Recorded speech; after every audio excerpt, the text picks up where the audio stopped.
Breaking tonight, with just 18 days until Election Day, Donald Trump is preparing to launch his closing argument, and in a big way, as the polls may show some signs of tightening up yet again. Welcome to the Kelly File, everyone. I'm Megyn Kelly. It's been a hectic few hours as the candidates make their final sprint toward Election Day. Hillary Clinton holding a single event in the battleground state of Ohio today, while Donald Trump managed 3 stops, holding 1 rally in North Carolina, 2 in Pennsylvania. Earlier today, he told the crowds he's leaving nothing to chance. Watch. I'm working harder too, folks. I am working harder. There's no doubt about it. I've got 3 stops today. We've got 3 of these today. We got 3. We're going to do this for another 19 days. Right up until the actual vote of November 8th. And then I don't know what kind of shape I'm in, but I'll be happy, and at least I will have known. Win, lose, or draw, and I'm almost sure if the people come out, we're going to win. But I will be. So, is there reason to believe Trump could still win this race? Larry Sabato and Kristen Saltese Anderson are here on Trump's push to close the polling gap. And Chris Direwalt is here with new developments on the House and Senate races. But we begin with our senior national correspondent, John Roberts, reporting from Newtown, Pennsylvania, where Donald Trump just wrapped up his final rally of the day. John? Megyn, good evening to you. You know, you say, is there a chance in the next 17 days for Donald Trump to make a difference? He likes to say at many of his campaign rallies, take a look at what was going on in the UK with the Brexit vote. All the polls showed that the no's were going to win and then the yeses won in the end. And he believes he can do the same thing with just a little more than 2 weeks to go now until people go to the polls en masse. Of course, there's a lot of early voting between now and then as well.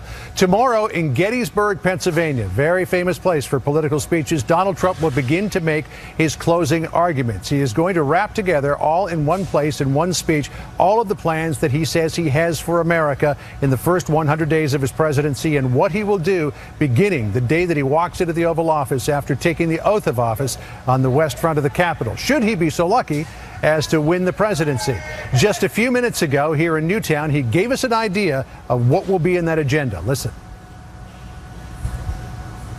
Apparently, we don't have that, so I will tell you what he's going to do. He's going to talk about tax reform, rebuilding the military, repeal and replace Obamacare, which is a promise he's made in the campaign trail, reduce regulation that he says is handcuffing America's energy producers. He will begin to renegotiate trade deals. He'll begin to get rid of the Iran deal and renegotiate that. Tax cuts, also his 5-point plan to reform ethics in Washington, and something new in the campaign trail, saying that in the Department of Commerce, he will create, in the first days of his presidency, a so-called America Desk, which will be tasked with preserving American jobs and setting the playing field for American companies to flourish. So tomorrow morning, Megyn, 11 a.m., we'll see if he can turn the poll numbers around. One glimmer of hope here. A new Investors Business Daily national poll has got him 1 point ahead of Hillary Clinton, but he still trails in 11 of the 16 so-called battleground states. Megyn? Real Clear polling average went 1% in Donald Trump's favor today, but it's very tight, and her lead is pretty solid. John, good to see you. So over the past 5 months, some context now on the polling. Watch this. Even when Hillary Clinton's lead appeared to be getting to the point of insurmountable, Donald Trump has repeatedly been able to bounce back.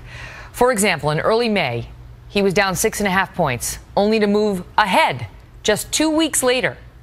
It happened again over the summer.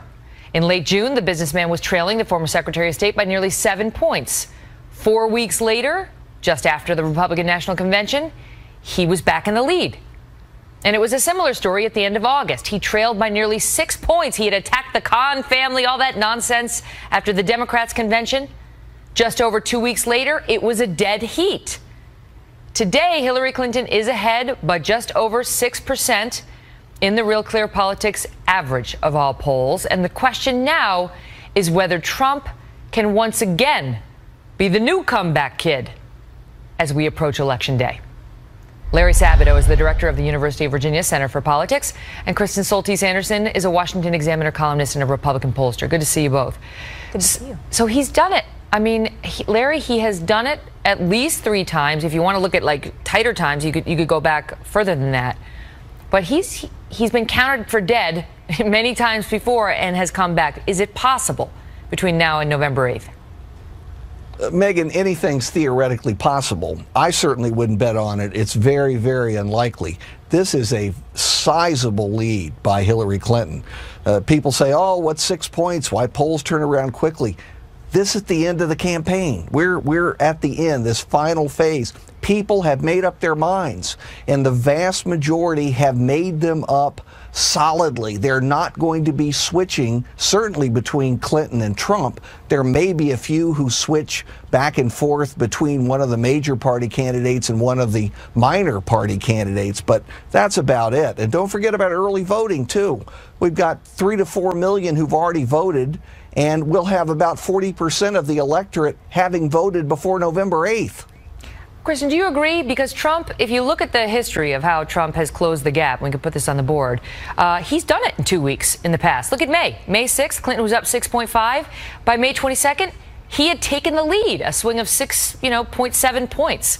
And then you can see a little bit longer between June 28th and July 25th, but not even a full month there. And once again, he had taken the lead from a 6.8% deficit.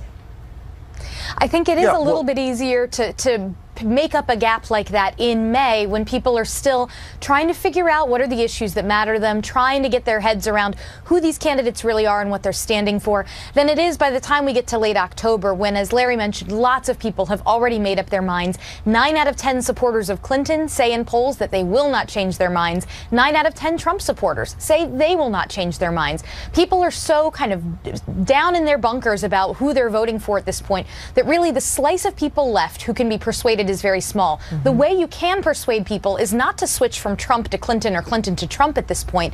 It's to vote or to not vote. And so the one thing that I think Trump could potentially do is if he's able to go and hit like a laser just those states that he needs to put together 270.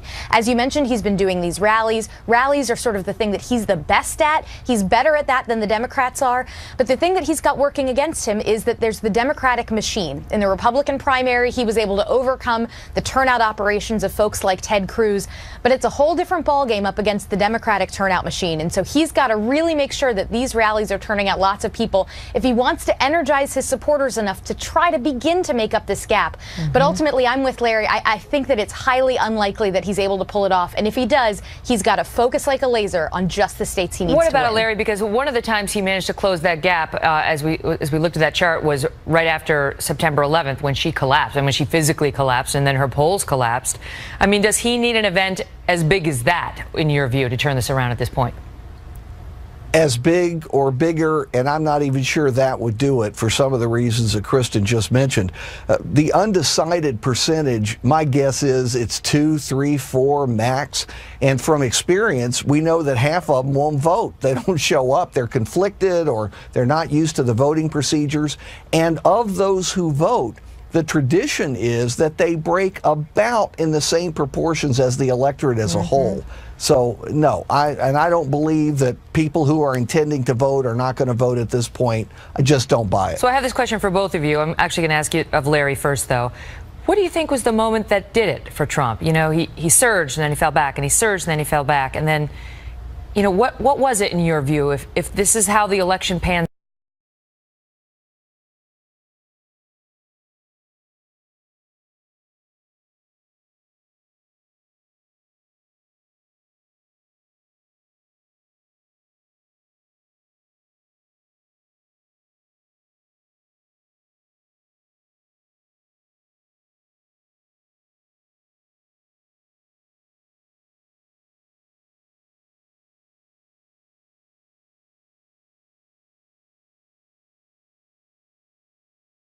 whether or not he was going to acknowledge the vote once it had been cast.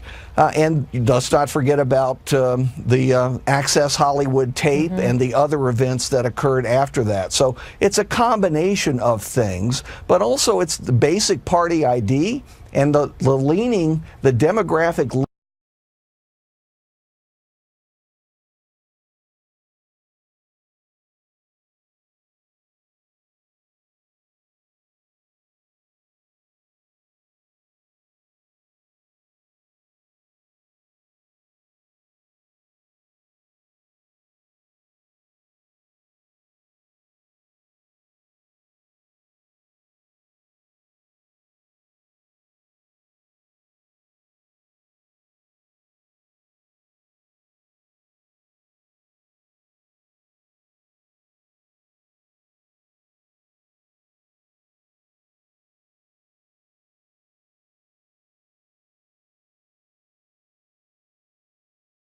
I'm so proud of you, counselor. I never thought in all my days I'd get to hear you say that. They're getting a little worried about the down ballot situation. Not as much in the House as in the Senate, but in the House, too. Is that a real fear?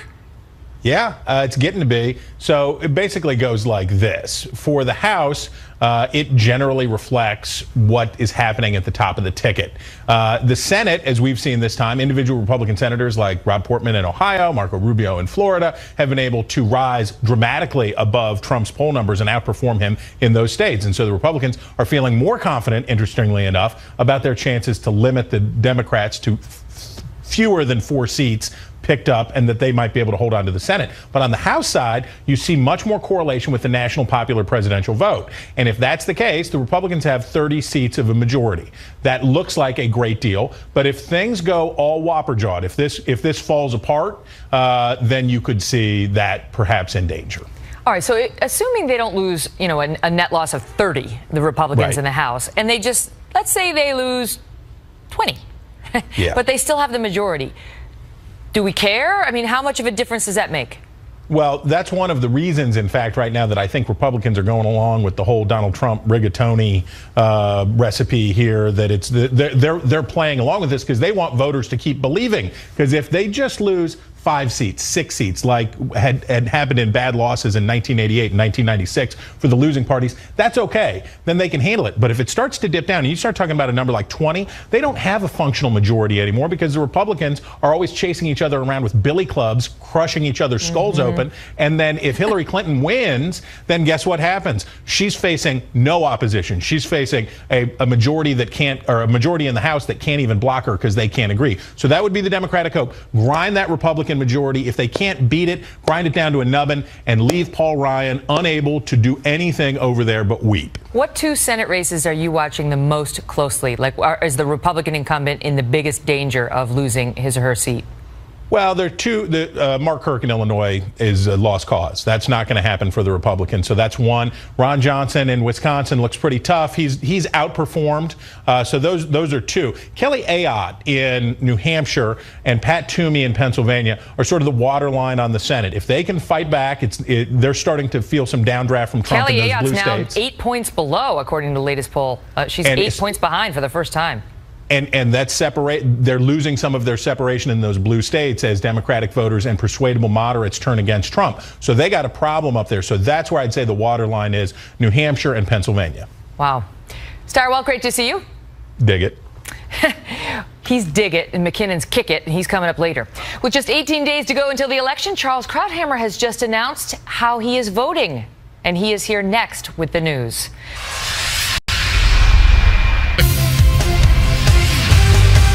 President can't just pop off or lash out irrationally.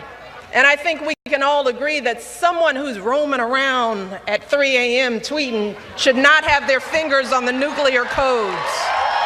We all know that if we let Hillary's opponent win this election, then we are sending a clear message to our kids. Everything they're seeing and hearing is perfectly okay. We are validating it. We are endorsing it. You do not keep American democracy in suspense.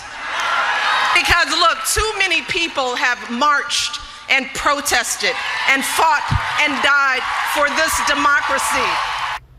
That was First Lady Michelle Obama and some of her remarks from a series of campaign trail appearances where she has hit Donald Trump as dangerous for the country. Tonight, for the first time, Mr. Trump is responding. We have a bunch of babies running our country, folks. We have a bunch of losers. They're losers. They're babies. We have a president, all he wants to do is campaign. His wife, all she wants to do is campaign. And I see how much his wife likes Hillary. But wasn't she the one that originally started the statement, if you can't take care of your home, right? You can't take care of the White House or the country. Joining me now, attorney David Wohl, who's a Trump supporter, and Fox News contributor Julie Roginski, who's a Democrat. Good to see you both. Great to see you. So people lost it when Trump responded. Now, there's a question about whether he has accurately quoted Michelle Obama, which we can get to. But let me just start with you, David, on the people who are like, what is he doing? You don't attack Michelle Obama. She has huge approval ratings, which she does. don't go there, especially because you have a woman problem. Was he out of line?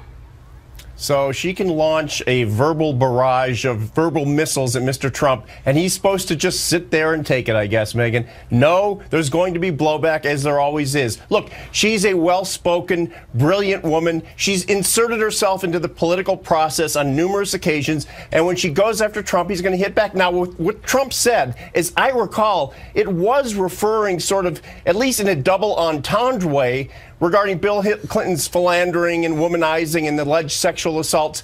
But let's assume that it wasn't. Let's assume she was, the statements were regarding child care, Megan. Just wait, and the fact can that you the just pause Obamas there, took David, care of because I their want to tell children them as a what we're talking priority. about. Let me just... Sure, no, I got it. So what she had said, this is back in 2007, Michelle Obama said, one of the things, the important aspects of this race is role modeling what good families should look like. And my view is that if you can't run your own house, you certainly can't run the White House. But then, apparently, she made similar comments on the stump in another appearance shortly thereafter, Julie, where she expanded and said, so we've adjusted our schedules to make sure that our girls are first. So while he's traveling around, I do day trips. Hence the confusion about whether she was initially at that first appearance taking a shot at Hillary or whether she's just trying to say this is how Barack and I do it. Well, look, I mean, if you take her at her word as to what she was saying, you read the totality of her speech in Iowa, which I did. She was clearly talking about the fact that they were a new family to America. She was introducing herself and her husband to the American voter and talking about how they managed their family and talking about how they managed campaigning for president while being parents of two young girls. So, you know, let's put that aside. I actually agree with David to this point. He has every right to attack Michelle Obama. She's fair game. Of course she's fair game. She inserted herself, as David said. She talks about him. She says not so nice things about him. He's, of course, more than entitled to go get back at her. I don't think it's smart politics, but it's not unfair. Why? And, well, because for the following reason. She is the most popular public figure in the United States right now. She's a woman. He's got a woman problem. And more importantly, by going after her, it brings up what she has said about him. And she's not a messenger he wants to re-engage, because if we're looping over and over again, as we just did, her attacks on him, that's not good for Donald Trump. But the thing is, David, you tell me, I mean, we women do want to be treated equally. Trump gets into trouble when he starts, you know, calling us sexist names. But when he attacks a woman, not on the basis of any sort of women terms, if you will, but just like, I don't like her, or she's not smart, or she's what. That's fair game.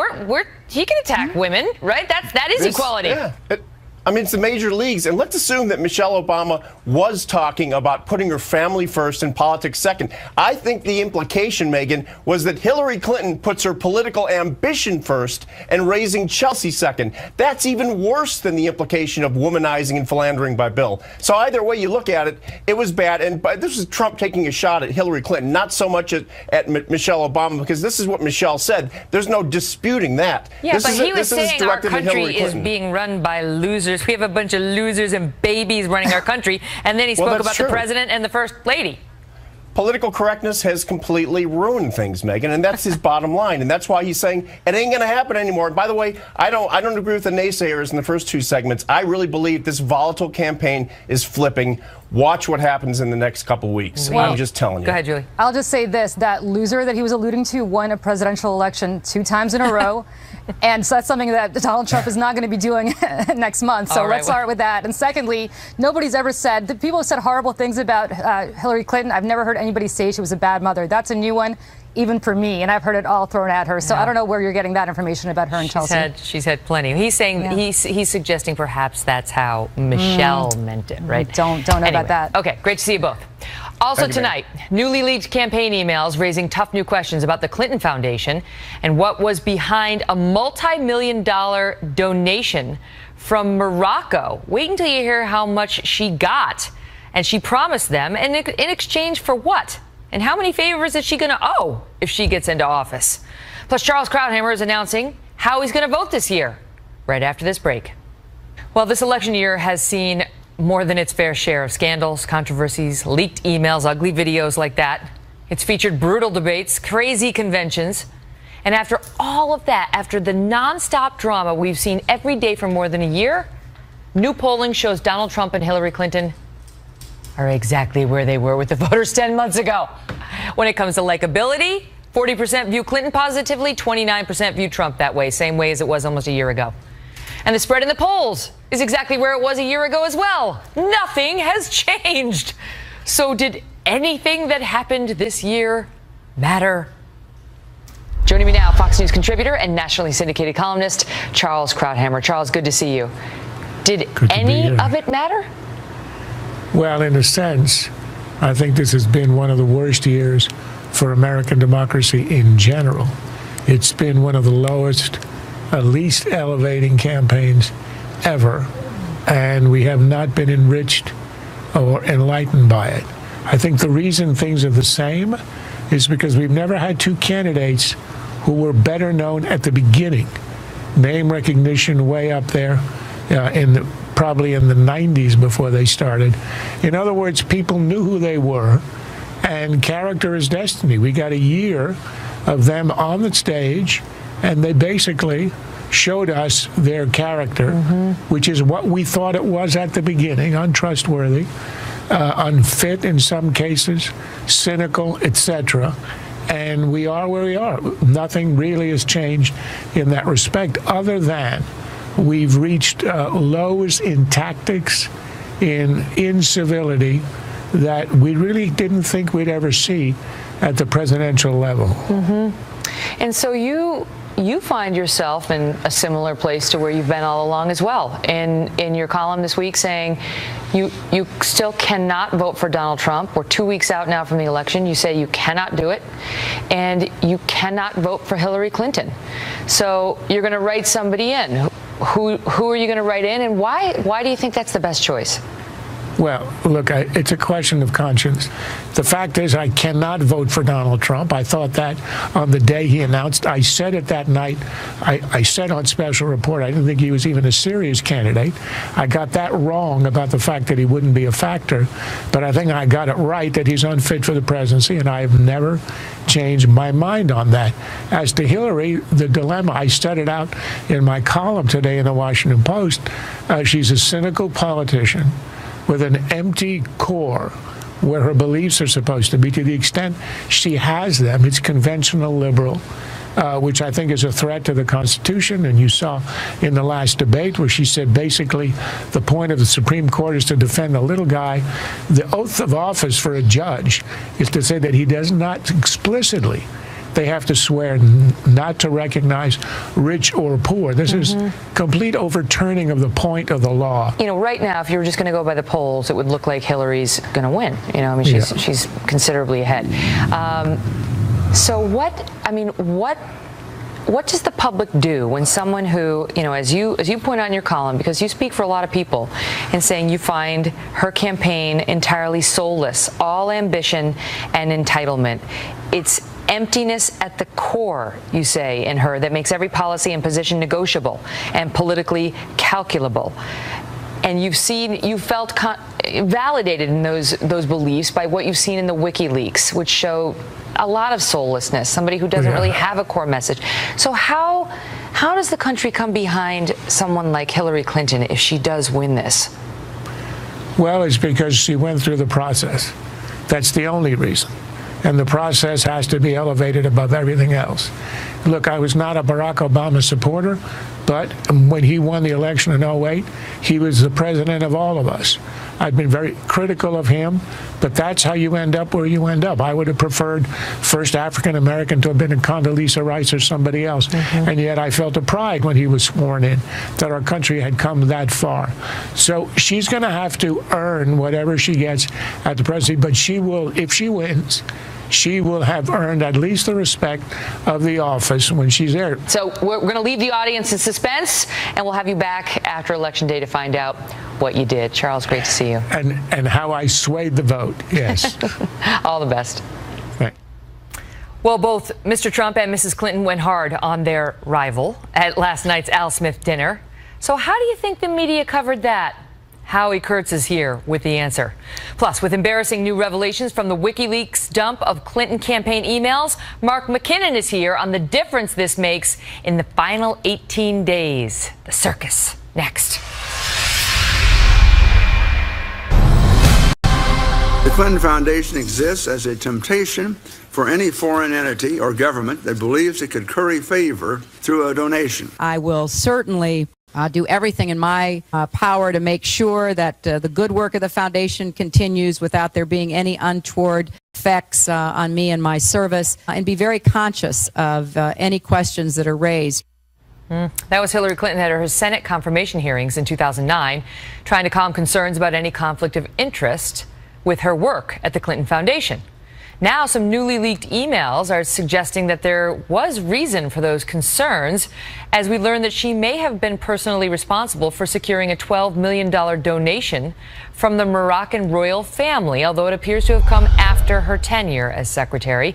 Our chief national correspondent, Ed Henry, joins us live. Ed? Good evening, Megan. Hillary Clinton, in fact, did line up this big contribution from the king, according to her own close aide, Huma Abedin. She put this in a January 2015 email. She created this mess, she said, of Clinton, and she knows it. The mess referring to Clinton initially agreeing to speak at a May 2015 Clinton Global Initiative event in Morocco. Politico reported at the time a $1 million contribution was going to stoke more controversy, though, and so they didn't want to do that event. It turns out the money was far bigger, $12 million, according to Abedin, responding to top aides Robbie Mook and John Podesta, who were worried it would harm the April 2015 launch of the former Secretary of State's campaign. In a new email released today by WikiLeaks, Abedin was adamant, writing, quote, "No matter what happens, she will be in Morocco hosting CGI on May 5th to the 7th, 2015. Her presence was a condition for the Moroccans to proceed, so there is no going back on this." It makes you wonder what the king was expecting in return beyond just access. Because in 2011, Clinton's State Department charged the Moroccan government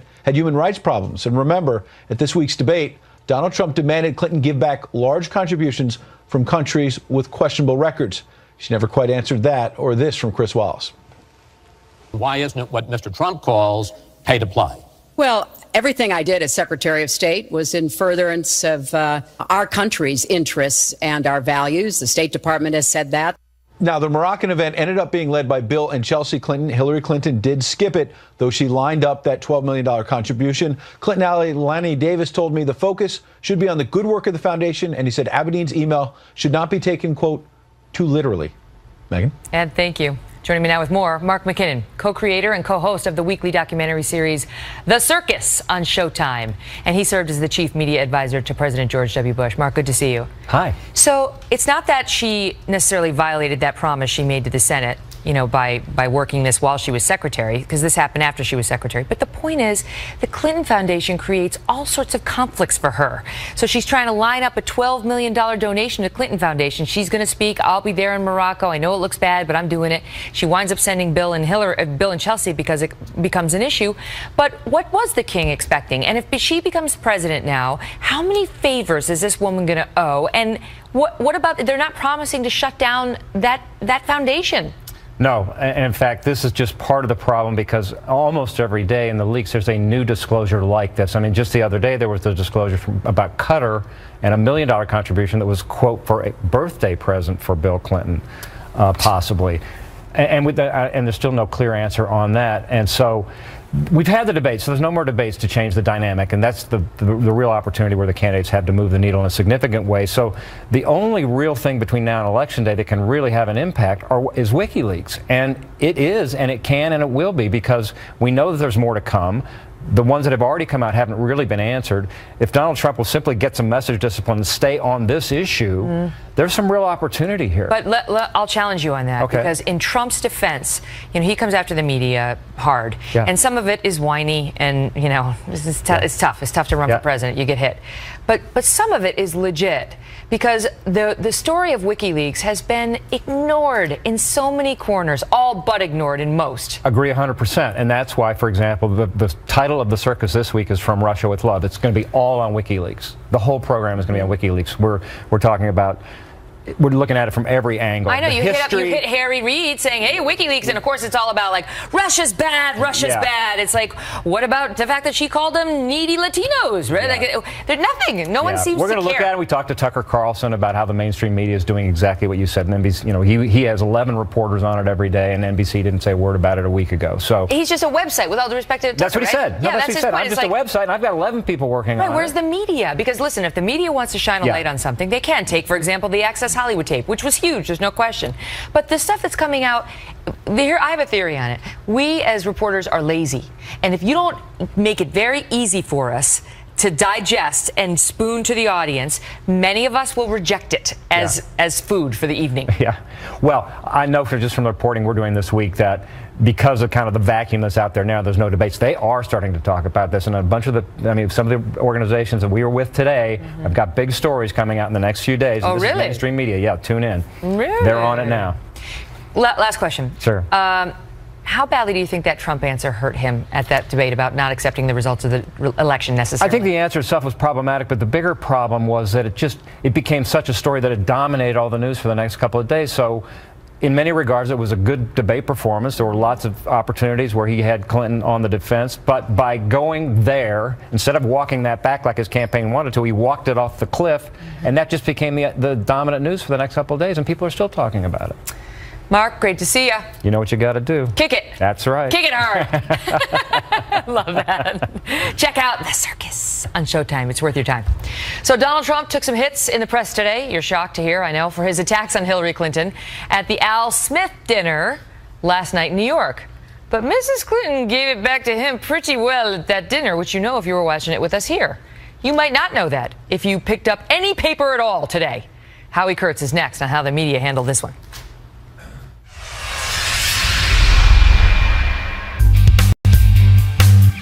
Hillary accidentally bumped into me, and she very civilly said, "Pardon me." This is the first time ever, that Hillary is sitting down and speaking to major corporate leaders and not getting paid for it. We've learned so much from WikiLeaks. For example, here she is tonight in public, pretending not to hate Catholics. Well, those are just a few of the jokes Donald Trump made about Hillary Clinton during his remarks at last night's Al Smith dinner in New York. The speech got awkward at times, since the humor was supposed to be good-natured and self-deprecating. It was generally more like just deprecating. And here's a little of how Mrs. Clinton responded. I think the cardinal is saying I'm not eligible for sainthood. But getting through these 3 debates with Donald has to count as a miracle. People look at the Statue of Liberty and they see a proud symbol of our history as a nation of immigrants. Donald looks at the Statue of Liberty and sees a 4. Maybe a 5 if she loses the torch and tablet and changes her hair. Donald really is as healthy as a horse. You know, the one Vladimir Putin rides around on. So while both candidates pulled no punches, the headline writers missed that. The New York Times focused on how Trump was heckled by the New York elite. Bloomberg seemed to think Trump's jokes struck a sour tone. Nothing about her in the headline. NPR declaring Trump turned a, quote, friendly roast into a 3-alarm fire. Mrs. Clinton, she pretty much got a pass, but there were lovely articles about how well she was dressed. Joining me now, host of Fox News Media Buzz, Howard Kurtz. Now, personally, I thought the Statue of Liberty joke was kind of funny. But the Putin joke with the horse, that was... right? And there were others where she got pretty cutting to suggesting that Barack Obama wasn't going to get into any gathering of Trump with former presidents because of his Muslim ban. Maybe it was that they're not good at delivering jokes, right? Like they're not funny. But you tell me whether this was biased coverage. Megan, from watching the coverage over the last 24 hours, you would have the impression that Donald Trump walked into St. Patrick's Cathedral and spray painted the stained glass windows. I didn't get to see it live, and it's not a good thing when the Republican nominee gets booed at a Catholic charity dinner. And I didn't think joking about Hillary hating Catholics was a good move, especially he's referring to some references in the hacked emails that were from Clinton advisors. But I didn't know until I talked to people who were in the room that Hillary Clinton had some uncomfortable moments as well. Mm-hmm. Right, there was some booing of her, although I will say we covered it live here on the Kelly File last night, and it was interesting because we put a pundit on camera right after he was done who went after Trump saying, you're supposed to be self-deprecating, supposed to be about yourself, supposed to be kind of singe, don't burn, like the gridiron dinner. And then she got up, and the first thing I said after she was done was, and she did it too, right? But Howie, the media they're done with Trump. And I get it. Like, they're frustrated. They think he's this, they think he's that. But it's not their job to try to ruin him.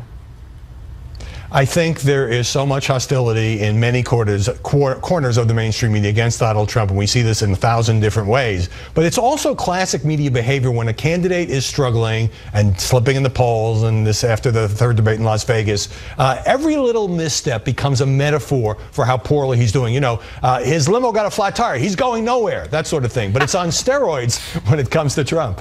And yet there's nothing he can do about it. And you tell me whether there's something big that comes out of WikiLeaks, whether that could be a potential game changer, given that mindset.